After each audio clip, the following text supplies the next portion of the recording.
Hello guys, क्या हाल चाल? Clumsy this side. और आज हम बात करने वाले हैं अपने चीते स्पाइडरमैन के बारे में, जहाँ पे टोबी, एंड्रयू और टॉम तो होंगे ही, साथ में जापानी स्पाइडरमैन, वही ब्लर वाला, और उसके साथ अलग अलग भिन्न भिन्न प्रकार के स्पाइडरमैन होंगे। तो वीडियो को एंड तक जरूर देखना। शुरुआत करते हैं बिल्कुल एकदम स्टार्टिंग से 1974 स्पाइडी सुपर स्टोरीज, जो कि कतई एकदम बहुत ही एकदम नेक्स्ट लेवल पुराना शो है। इतना पुराना कि हम में से आधे के दादाओं ने भी ये नहीं देखा होगा। मतलब ये थोड़ा ज्यादा हो गया, पर काफी पुराना है। जहाँ पे एक्टिंग कर रहे थे हमारे लेजेंडरी डैनी स्ट्रीगन। अब इनका नाम कैसे बोलते हैं वो तुम देख लो, मैंने स्क्रीन पे डाल दिया। इस शो का मेन कॉन्सेप्ट था कॉमिक्स एंड लाइव एक्शन का एक मिक्सचर टाइप, जिसमें लाइव एक्शन तो बहुत कम ही होता था। थोड़े बहुत स्टंट जो नॉर्मल लोग परफॉर्म कर सकते हैं वो वाले यहाँ पे होते थे, बाकी सारे हमें कॉमिक में चेप दिए जाते थे। मतलब एक एनिमेशन टाइप बनाई जाती थी और उसमें एज अ कॉमिक की तरह हमें वो सीन दिखा दिया जाता था। ये ऐसे वाली एनिमेशन दिख रही है नीचे। फिर कहानी थोड़ी आगे बढ़ती है, आता है 1977 और यहाँ पे निकोलस हेमंड, ये बंदे का नाम याद रखना, यहाँ पढ़ लो क्योंकि ये बार बार सुनाई देगा। ये लेके आते हैं अपनी the first the amazing Spiderman. तो ये मूवी उस टाइम की एक बहुत अच्छी खासी मूवी थी।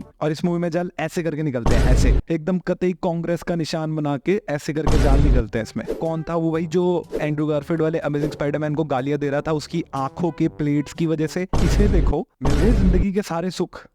ये स्पाइडरमैन बिल्कुल ही नहीं, कत्ते ही नहीं, एकदम 1% भी नहीं कॉमिक एक्यूरेट होता, बिकॉज ये इतना सीरियस होता है। जहां इस मूवी के इंसेन कलेक्शंस देखने के बाद इसका सेकंड पार्ट बनवा दिया जाता है। आई डोंट नो व्हाई, क्यों मेरे को नहीं पता। इन आंखों को देखने के लिए तो मैं 1 रुपया ना दूं। जिस पार्ट का नाम होता है स्पाइडरमैन स्ट्राइक्स बैक, स्पाइडरमैन से कतई बिच्छू बना दिया इन्होंने। एंड एक्टर वही हमारे निकोलस हेमंड रहते हैं। अगेन नाम इधर है, अपने हिसाब से देख लो। यहाँ तक तो मामला फिर भी ठीक था, इतनी खराब चीजें नहीं हुई थी। पर उसके बाद आता है कते ही डिजास्टर प्रोजेक्ट जापानीज स्पाइडरमैन में सचिव जी, आई मीन शिंजी, फिर से पढ़ लो नाम। ये भाई साहब रोल प्ले कर रहे थे। और डोंट वरी, ये ब्लर नहीं है। ये भाई एक सॉर्ट ऑफ टीवी सीरीज थी जिसको रिलीज किया गया था एज अ एक्सपेरिमेंट। चल गया तो इसके ऊपर मूवी बनाएंगे, और जो आगे जाके बनती है उसके बारे में आगे जाके बात करेंगे। पर इस शो का सबसे बड़ा एंड इम्पोर्टेंट हाईलाइट ये है, नहीं ये ब्लर नहीं हुआ, ये हाईलाइट नहीं है। हाईलाइट ये है कि देखो जापानीज को चाहिए सब एकदम ऊंचा, क्योंकि यू नो उनको बिल्डिंगें बनती नहीं है वहां पे छोटी। तो उन्होंने कहा अगर बिल्डिंगें छोटी नहीं है, कुछ और छोटा नहीं है, तो क्यों ना हम स्पाइडरमैन को भी कर दे एकदम बड़ा। पर स्पाइडरमैन अपना 5 फुट 10 इंच का 250 फुट के लिए उसको कैसे लेके जाएंगे? तो उन्होंने उसके लिए एक मेगाजॉर्ड बना दिया। स्पाइडरमैन फटीचर है, इतना रिच नहीं है वो। अरे मजाक बना के रखते हो।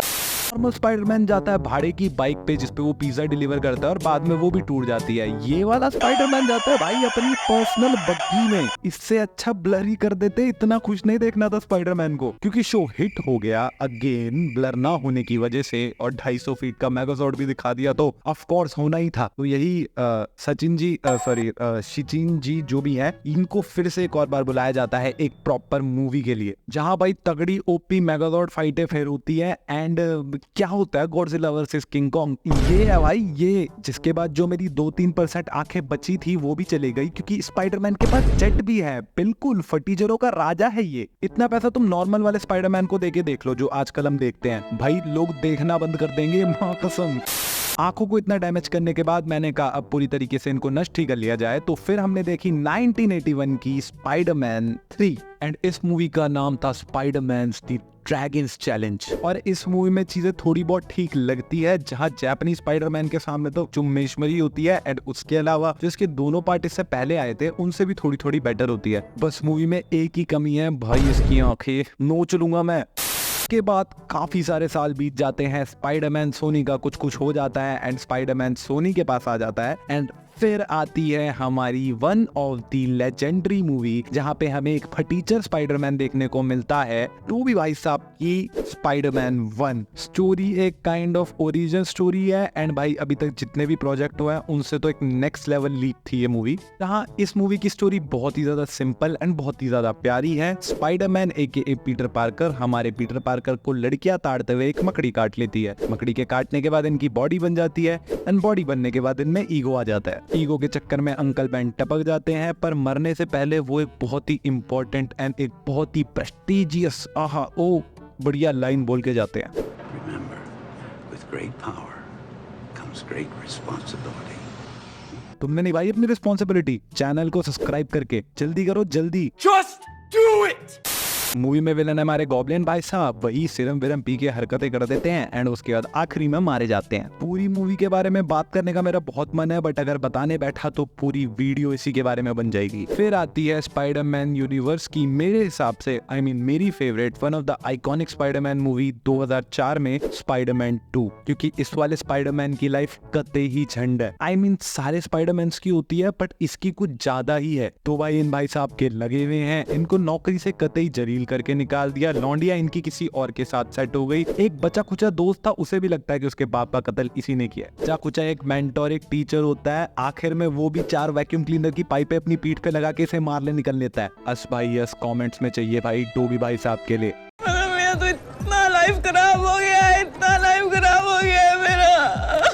जोक्स असाइड, फाइनेंशियली टोबी का स्पाइडरमैन सबसे ज्यादा एक्यूरेट था कॉमिक्स के, जहां एक टीनेजर पूरी दुनिया को बचाने की कोशिश करता है, साथ में अपने लाइफ स्ट्रगल उसके अलग चल रहे हैं। एंड ये वाली मूवी, ये वाला part specifically one of my favourite है। अगर किसी ने अभी तक नहीं देखा तो भाई पहले तो क्यों नहीं देखा, और अगर नहीं देखा तो अभी जाके देखो। अब आती है हमारे सामने टोबी भाई साहब की ट्रिलॉजी की लास्ट मूवी 2007 में स्पाइडरमैन 3, जिसमें सोनी को कांड करने थे, आई डोंट नो व्हाई क्यों, जहां टोबी भाई साहब के पीटर पार्कर के साथ एक वाहियात वेनम जुड़ जाता है। जी हाँ, मेरे हिसाब से वेनम वाहियात है, क्यों मैं इसके बारे में फिर कभी बात करूंगा। अच्छा वेनम है अपना हार्डी वाला। इस वाले वेनम की वजह से हमारे संस्कारी पीटर पार्कर जो पूजा पाठ में लगे रहते हैं, वो बन जाते हैं कतई रिजलर, एकदम सिग्मा मर्द। जहाँ हैरी भाई साहब को अपने पिताजी के मरने का अफसोस 3 साल बाद जाके होते हैं एंड वो निकल पड़ते हैं अपने बेस्ट फ्रेंड पीटर पार्कर को मारने के लिए। मारा वारा तो इनसे कुछ जाता नहीं है, उल्टा अपनी टीक फुड़वा लेते हैं, फिर टीक फुड़वा के अपनी याददाश्त बुलवा लेते हैं एंड याददाश्त बुलवा के अपनी जान ही दे बैठते हैं। ले लो और बदले। क्या हुआ? कुछ मुंह में घुसेड़ा, उसके बाद गले को उधेड़ के नाक से बाहर निकाला, उसके बाद मेरी बत्ती गुल हो गई।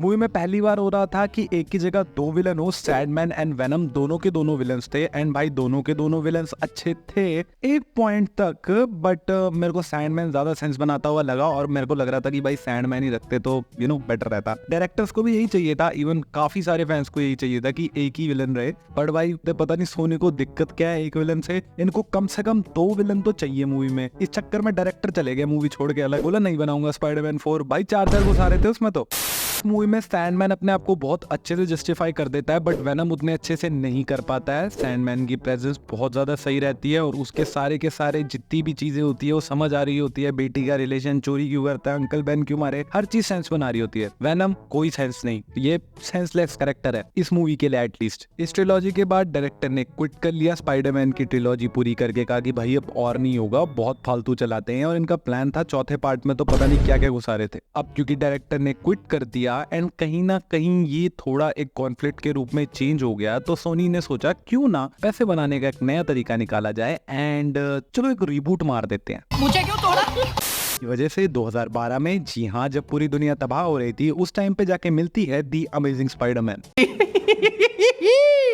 और इस मूवी में हमारे स्पाइडरमैन का कैरेक्टर प्ले कर रहे थे एंड्रू गारफील्ड भैया, जिनके लिए डेली 10 ग्वेन स्टेसीज अपनी नसें काट लेती है। के अलावा वेब स्विंगिंग, ग्राउंडेड स्टोरी, भाई सब कुछ परफेक्ट था। इवन ग्वेन स्टेसी को ऐड किया ताकि उसकी डेथ के साथ इसको थोड़ी मैच्योरिटी दे सके। एंड भाई मूवी अच्छी थी। अगेन स्टोरी बहुत सिंपल, लौंडा लड़कियां ताड़ रहा था, मकड़ी ने काटा, बॉडी बन गई, ईगो आया, अंकल फिर टपका, फिर से बोला ग्रेट पावर्स ग्रेट रिस्पॉन्सिबिलिटीज।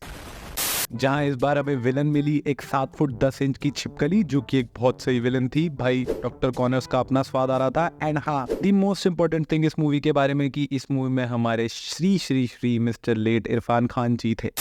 2014 आया है, 2 साल से सोनी ने कोई पैसा नहीं कमाया था, तो उन्होंने सोचा एक और स्पाइडरमैन की मूवी पर बात करते हैं, जहां फिर से इस मूवी के लिए एंड्रू गारफील्ड को पकड़ के लेके आते हैं। एंड भाई इस मूवी में तो मतलब सोनी पता नहीं किस मूड में था। भाई राइनो था, भाई इलेक्ट्रो था, भाई गॉबलिन था, डॉक्टर ऑक्टोपस के वो दिखा दिए टेंटिकल्स, उसके अलावा वल्चर दिखा दिया। भाई इस मूवी में तो पता नहीं क्या कर रहे थे, सिनिस्टर 6 सेकंड पार्ट पे ही कर देते भाई। ये गॉबलिन का तो मेरे को सेंस समझ नहीं आया, पता नहीं क्यों रखा हुआ है। इलेक्ट्रो है वो अपना अलग डिस्प्रेशन में चल रहा है। कब्र में पड़ा हुआ है टोबी का गॉबलिन इस मूवी में अपने आप को फिर देख के फिर मर गया।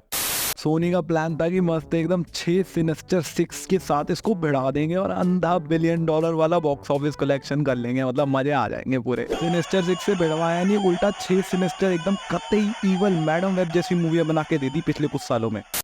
जब सोनी को पता चल गया कि उनसे ना हो पाएगा तो उन्होंने बोला मार्वल को कि मार्वल भाई देख यार थोड़ा मदद कर दे, बुरे हाल चल रहे हैं, क्योंकि मार्वल अपनी पीक पे आ चुका था। मार्वल को भी अपने one of the greatest character of course Spiderman को अपने मार्वल में वापस लाना था, तो उन्होंने कहा कि श्योर एक डील करते हैं। फिर मार्वल ने कहा कि देखो तुम्हें कुछ आता वाता है नहीं, पीछे बैठो और देखो कैसे करते हैं, हम तुम्हें सिखाते हैं। पहले ऐसे मूवी में थोड़ा सा कैमियो डाल दो, तो वो कैमियो आता है सिविल वॉर मूवी में, जो कि भाई 2016 की क्या चुम्मेश्वरी मूवी है भाई। मूवी मेनली बस स्पाइडरमैन के कैमियो को सेट करती है, जिसके बाद उसकी अपनी सोलो मूवी के लिए उसको आगे फॉरवर्ड कर दिया जाता है। 2017 में भाई साहब टॉम हॉलैंड अपने पर्सनल एकदम स्पाइडरमैन मूवी लेके आते हैं, एंड भाई मूवी अच्छी थी। क्या लगा, बुरी बोलूंगा? कुछ भी। मूवी में एक चीज अच्छी हुई, सबसे इंपॉर्टेंट, अंकल बैन को एक और बार फिर से मरते हुए नहीं देखना पड़ा, एक बुढ़ा बच गया ऑन स्क्रीन एटलीस्ट। तो अभी भाई लौंडे को स्पाइडरमैन की पावर मिली है अपने हाई स्कूल में, एंड प्यूबर्टी भी साथ में हिट कर रही है, तो लड़के को एक लड़की चाहिए भाई, और लड़की होती है भाई सेट। यहाँ बाद में पता चलता है इस कन्या के पिताजी वल्चर हैं, जो कि स्पाइडरमैन की जान के दुश्मन है। अब जो इस कन्या के पिताजी हैं उनको भाई पता चल जाता है कि ये भाई स्पाइडरमैन है। फिर क्या स्पाइडरमैन को मारने निकल पड़ते हैं अपने भाई वल्चर भाई साहब, तो वो वल्चर जी को हरा देते हैं, एंड फिर उन्हें जेल जाना पड़ता है। फिर इस कन्या को उससे दूर जाना पड़ता है। साला ये दुख का खत्म नहीं होता बे। 2018 आता है, इन्फिनिटी वॉर आती है, एंड भाई इसमें स्पाइडरमैन अच्छा खासा भाई मतलब जोक्स वोक्स के लिए तो एटलीस्ट था कि लाइफ हो भाई, सीधा स्कूल बस से पहुंच रहे टाइटन ग्रह, स्कूल की कोई परवाह नहीं, मजे ही मजे। स्टोरी जैसा एक चच्चा हो, पैसे उड़ाने के लिए दे रहा हूँ, मस्त आयरन स्पाइडर सूट बना के दे रहा हूँ, होमवर्क फ्री करवा रहा हूँ, मजे ही मजे। थोड़ा स्कूल बस से टाइटन जाता है, एंड वहां पे जाके भाई थेनोस से लिटरली फाइट लेता है, एंड पिट जाता है, वो बात अलग है, बट अभी तक किसी भी स्पाइडरमैन ने ऐसा कोई बेंचमार्क पास नहीं किया था, तो big win for Tom Holland का स्पाइडरमैन। उसके बाद पूरी मूवी में कुछ फालतू जोक्स मारता है, अच्छे खासे फाइट सीन्स देता है, बट आखिरी में धूल बन जाता है। टोनी भैया हो जाते हैं परेशान कि भाई ये तो धूल बन गया, मेरा पैसा कौन उड़ाएगा, किसके लिए आयरन मैन सूट बनाऊं मैं। तो 2019 में जाके उनको इसका सोल्यूशन मिलता है। अभी मजा आएगा ना भिड़ो। टाइम मशीन ठीक चलती है, जेम्स इकट्ठे हो जाते हैं, चुटकी बजती है, लौंडा वापस आ जाता है, बट लव यू 3000 तीनों को। अब 2019 में ही लौंडा थोड़ा डेस्परेट हो जाता है कि भाई अब टोनी भाई साहब मर गए हैं, पैसे कौन देगा। कितने इंसेंसिटिव हो यार आप। बुक्स असाइड, अब स्पाइडरमैन को मार्वल ट्राई करता है आयरन मैन की जगह से रिप्लेस करने का, जिसका पूरा का पूरा स्ट्रेस इस मूवी में मेंटेन रहता है। आयरन मैन की जगह ये लेने वाला है, तो क्या ये वर्ती है। लौंडा पूरा एकदम स्ट्रेस में आ जाता है कि मैं इसके लायक हूँ या नहीं हूँ, उसके चक्कर में गलत फैसला ले लेता है, मिस्टीरियो को एडिट ग्लासेस दे देता है। के बाद मूवी के बीच में ये हार जाता है, बट एंड में जाके जीत जाता है, और हाँ ऑफ कोर्स इसमें इसको लड़की मिल जाती है, पर इसके लिए ज्यादा खुश होने की जरूरत नहीं है, क्योंकि ऑफ कोर्स स्पाइडरमैन की लाइफ है। खुश कैसे हो सकता है स्पाइडरमैन, हो सकता है नहीं। इस मूवी में लड़की तो मिल जाती है, बट साथ में एक छोटा सा स्यापा भी हो जाता है कि सबको पता चल जाता है कि गंगाधर ही शक्तिमान है, पीटर पार्कर ही स्पाइडरमैन है। सारे स्यापे की वजह से 2021 में आती है स्पाइडरमैन नो वे होम, जहाँ पे सबको पता चल गया स्पाइडरमैन भाई पीटर पार्कर है, कुछ लोग इसके सपोर्ट में है, कुछ लोग इसके अगेंस्ट में है। इन शॉर्ट लौंडा हो गया पूरा फेमस। भाई साहब के लग रहे हैं नाम के नारे, भाई हर कोई चेयर कर रहा है, कोई गाली भी दे रहा है, बट चेयर ज्यादा कर रहे हैं। उसके साथ एक बुरी चीज भी हुई है, इन सारे इंसिडेंट्स की वजह से इसको अब एक कॉलेज में एडमिशन नहीं मिल रही, साथ में इसके दोस्त भी इस वजह से टारगेट में है। अब स्पाइडरमैन है कतई डिस्प्रेशन में, उसको समझ नहीं आता कि भाई मैं क्या करूँ, तो वो जाता है सीधा डॉक्टर स्ट्रेंज के पास एंड बोलता है भाई मेरी आइडेंटिटी वापस छुपा दे, हाथ जोड़े तेरे सामने। डॉक्टर बच्चा समझ के उसकी मदद करने के लिए हाँ कह देता है, बट क्योंकि हमारा लड़का कुछ ज्यादा ही चंचल है, तो थोड़ी बहुत चीजें खराब हो जाती है, मतलब अच्छी खासी खराब हो जाती है। वो चीज तो होती नहीं है जो करनी होती है, इसके बारे में सब कुछ सबके दिमाग से भुलाना होता है, बल्कि और यूनिवर्स के और लोग आ जाते हैं जिनको पता होता है कि भाई पीटर पार्कर आखिर है कौन, और स्पेसिफिकली विलन्स, जिस मूवी में Sandman, electro, goblin, lizard, doctor octopus, भाई पांचों के पांचों विलन्स है। अब स्पाइडरमैन को पता चलता है कि इनकी रियलिटीज में मर चुके हैं, तो वो डॉक्टर स्ट्रेंज से भिड़त करके भाई इन सबको बचाने का प्लान करता है, बट उल्टा उसके चक्कर में हैप्पी का प्यार छिन जाता है, आंट में टपक जाती है यार। जहाँ आंट में टपकने के बाद लौंडा पूरा बदले में भर जाता है कि गॉब्लिन का तो आज खोल दूंगा मैं सर, एंड तभी उनका ये एंगर शांत करने के लिए पहुंचते हैं हमारे दो legendary actors Toby Maguire and Andrew Garfield अपने अपने स्पाइडरमैन के रोल को प्ले करने के लिए, जहाँ तीनों स्पाइडरमैन मिलके अल्टीमेटली फाइट करते हैं एंड भाई जीत जाते हैं, एंड ये दोनों स्पाइडरमैन अपने घर वापस चले जाते हैं। बट क्योंकि स्पाइडरमैन की जिंदगी में झंड होना बहुत ज्यादा जरूरी है, तो इस मूवी के आखिरी में वो लौंडे से मर्द बन जाता है, डिसाइड करता है कि सबके दिमाग से फिर से ये भुला दो कि भाई पीटर पार्कर एग्जिस्ट ही करता, खत्म ही कर दो एग्जिस्टेंस मेरी। अब उस लड़के को सब भूल चुके हैं, पर अब ना ही उसके पास टोनी है, ना ही आंट में, ना ही दोस्त है, ना ही प्यार। अब एंड में ना सेंटी होते हुए वीडियो को यहीं पे एंड करते हैं। Hope you like the video. अगर वीडियो अच्छी लगी तो भाई वीडियो को लाइक मारो, एम करते हैं 35 लाइक्स का, और चैनल को सब्सक्राइब करो यार। और कमेंट्स में तुम ये बताओ कि कौन है तुम्हारा फेवरेट स्पाइडरमैन। ये तो डिबेट छेड़ दी मैंने।